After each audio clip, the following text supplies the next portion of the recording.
Hello, good morning. My name is Bita Sadanandan, and today is the 26th of March, 2026. And and the time is 6:38 a.m. Um, and the area of body we will be maintaining health of by the Nirbeeja Yoga style is the region of the wrists. Now, per my estimate, the wrists are the third portion of the forearms. The four parts of the forearms can be appreciated by, um, given how many parts our body has, and it's like a big palatial house, and maintaining different parts of the body is just as important. So, one, it helps to pay attention to the details that gave rise to our human body. It didn't form overnight. Several cycles of evolution, after also 2 years of the pandemic, we should be um, more aware of our different parts of the body, because when the COVID-19 hit, um, the symptoms were not in just one place. It was not just the respiratory concern. There were heart concerns. There were digestive system concerns, the toe concerns, COVID toe. So symptoms were noticed in different parts. So if you haven't been paying attention to a body, or you did not think why we should take care of different parts of our body, then the pandemic is quite some reason to why to think in terms of why we need to learn Nirbeeja Yoga. Because well, details got very interesting since then. And then between yesterday and today, the research and development continues. And I'm the founder, facilitator, proprietor, coach. So quite little details.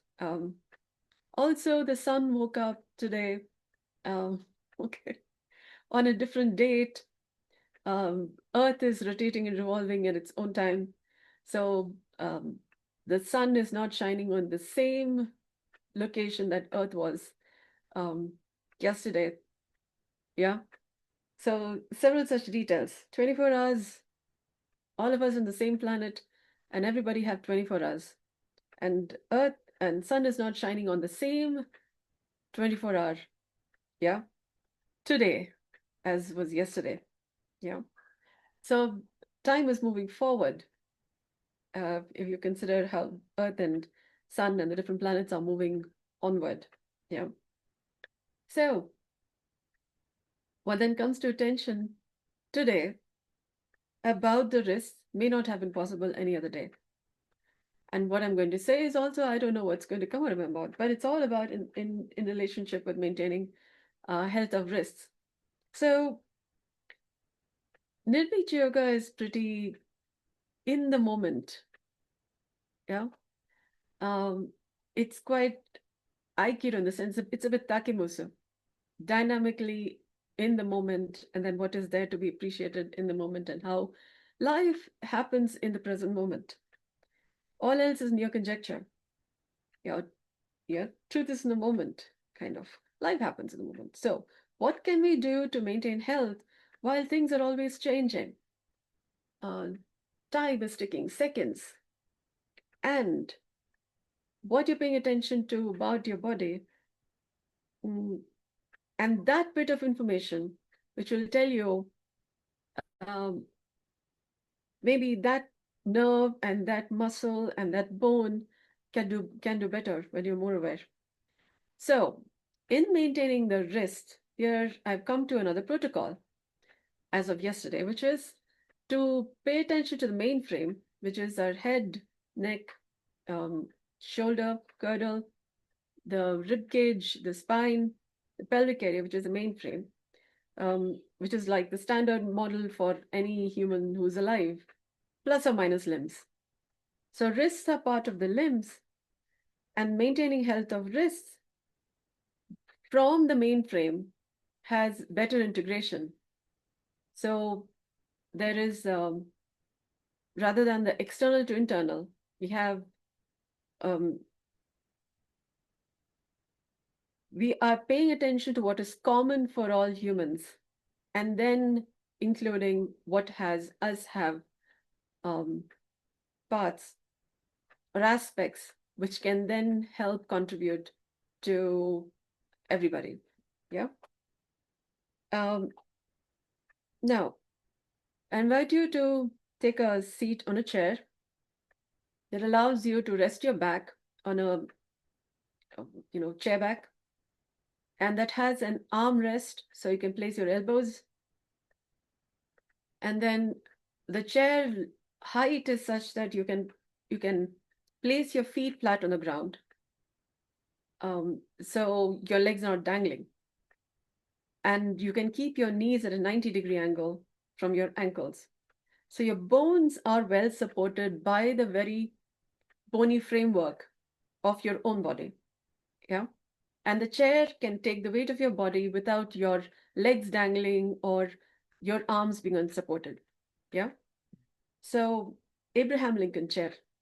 There's this image of Abraham Lincoln sitting on a chair, and this kind of a chair would support your body anatomically. Teacher's chair, maybe. Yeah. Now, um, with this posture, I invite you to bring your attention to your chest and notice any sense of warmth or softness. So pay attention to warmth, and then very close to it would also be any sense of softness. And while you pay attention to warmth and softness, what may be noticed is a gentle rhythmic movement of your chest as you breathe. And when you're paying attention to warmth and softness, there could be burping, or release of gas. And from the chest, the health of your chest at this point in time, since the last time you paid attention to your body, like for example, if you've been working on your legs, then again, when you come to your chest, your chest may still be again tight. Yeah. And that wouldn't quite, well, which is why Nirbeeja Yoga is quite a 24/7. So this way you mind your own body, your own life. So your composition is all good enough, and you would be aware of even a niggle of a tickle. Yeah.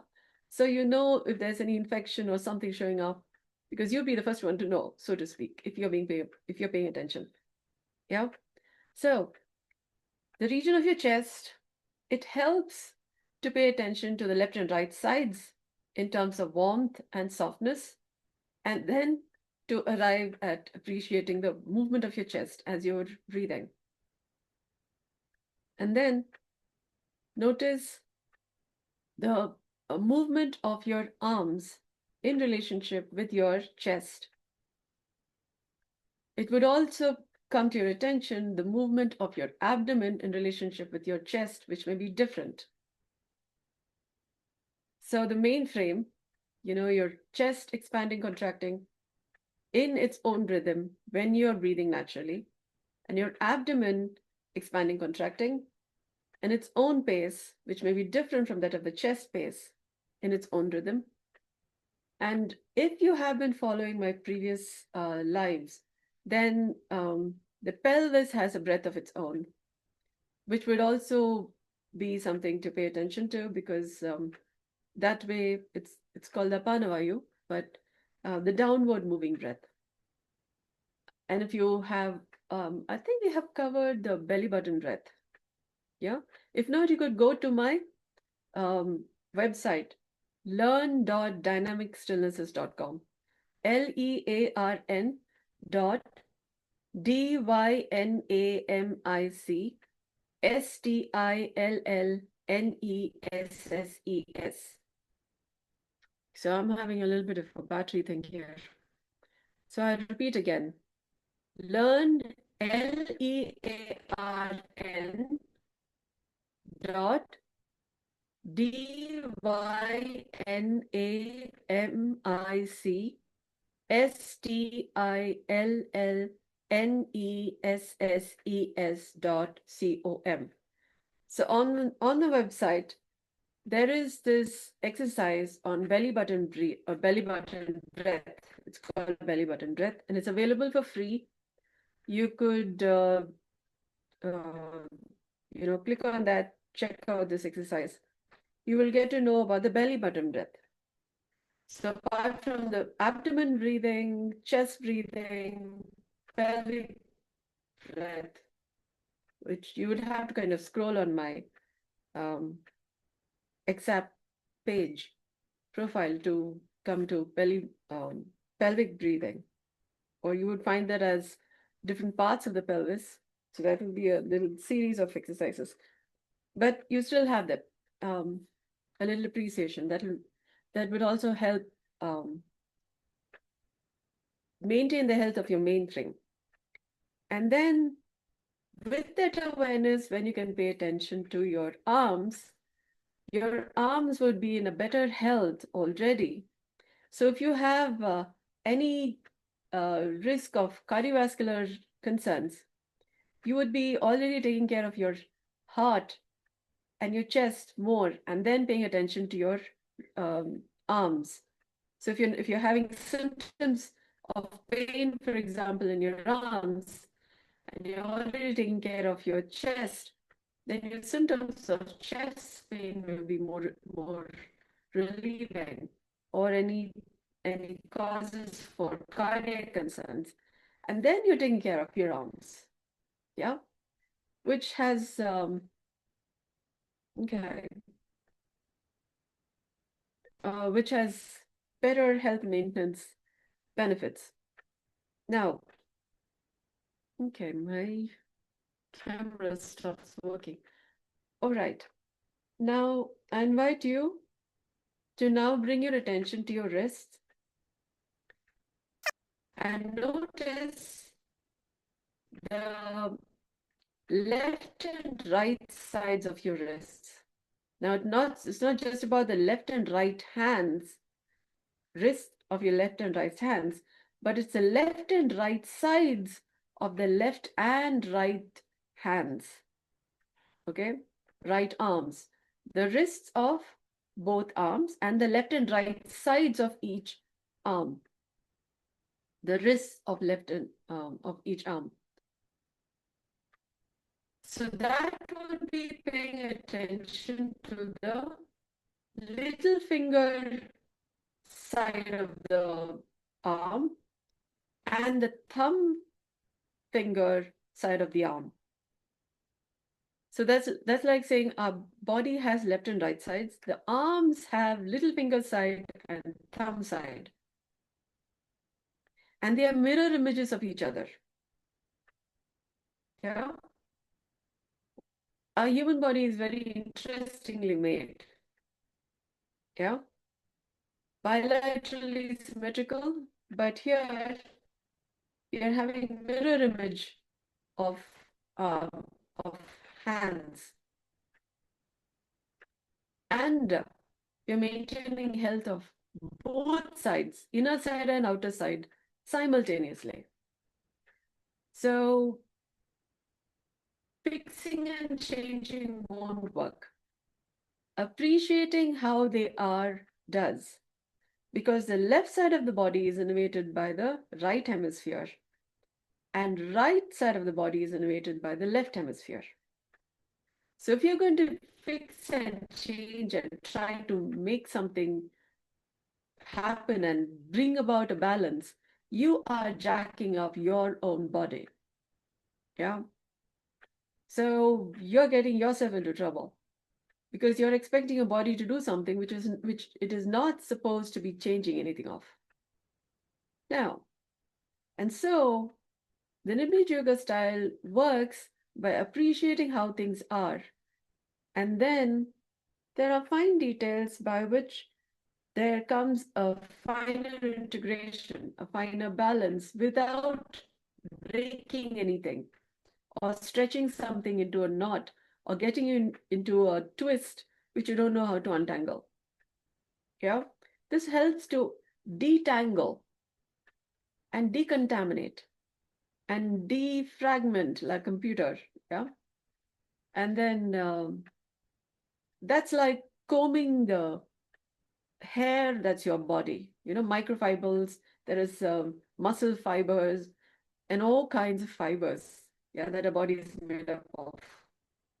including Haversian canals. They are like, if you consider them to be like hair, yeah, canals. So all of them getting combed, like Rapunzel, entangled, and she doesn't have to use a brush. Yeah, this is bio-awareness. So naturally detangling and defragmentation and yeah, what do you say, decontamination and all of that. So bathing of the body, air, yeah, muscle fiber. We're made up of, we're all a fine yarn, a weave, yeah, like a skein of wool, naturally warm. Yeah. So our wrist, the left and right sides, gives us a nice opportunity to pay attention to what is also nice about the bones, left and right sides, without fixing and changing them. So things are naturally resolving by themselves. Okay. And all we are doing is paying attention to how things are. Yeah, it's a now I invite you to bring your attention to the front and back of your wrists, which is about the anterior and posterior sides. So you paid attention to left and right sides. Now the front and back of your wrists, which is the palm side and the back of the hand side. Yeah. So we are paying attention to left, right, front, back, so to speak. And okay, there's also the fingertip end and the elbow end, which would be another side. Yeah.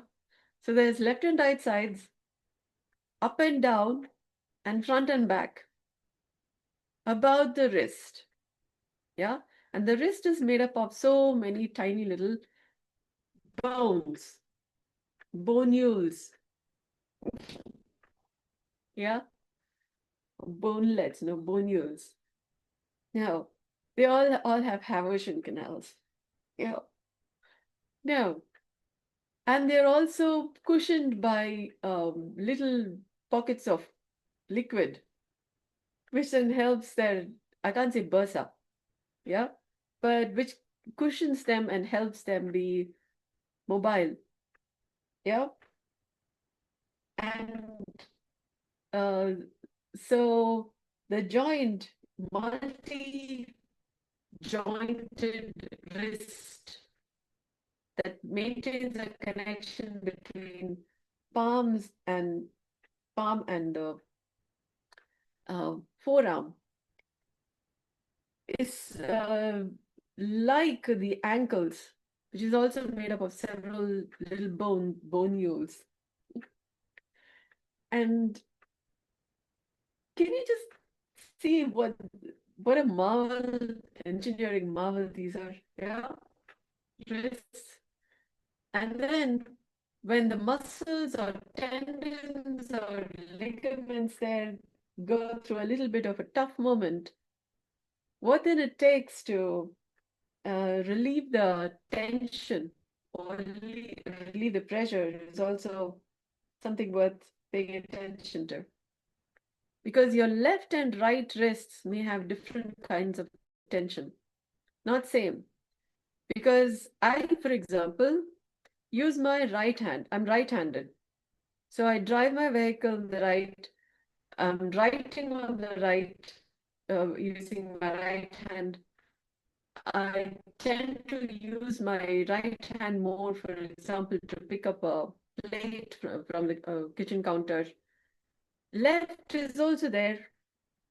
Um, Sometimes like the idea of Aikido, where you're lifting the book in, and you use your right hand, but you use your left hand more as a support to give the torque.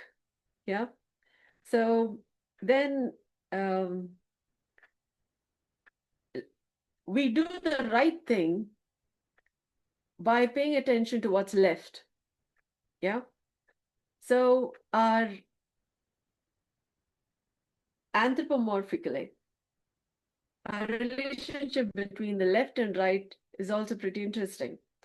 Also, the right side of the body is said to be the masculine side, and the left side, the feminine side. So we tend to take the left side of our body more lighter, with not with heavy duty, than the right side. So physiologically, also we tend to um, treat the feminine side lightly than the masculine side. So maybe that's why males are tending to have this, or the male behavior is a consequence of how is our internal relationship. Yeah. So bahiranga, the as it is within, so it is without. So as it is inside, so it is outside. And our relationship with our body, we tend to be more right-handed and do the right thing, and considering the left. So pretty interesting, yeah. So dushman ka hai bagal mein, yeah. Where is the problem? Pay attention to your own physiology and your own relationship between the left and right sides, and you will know why the society is behaving the way it is. Yeah. Where do you start sorting out equity concerns?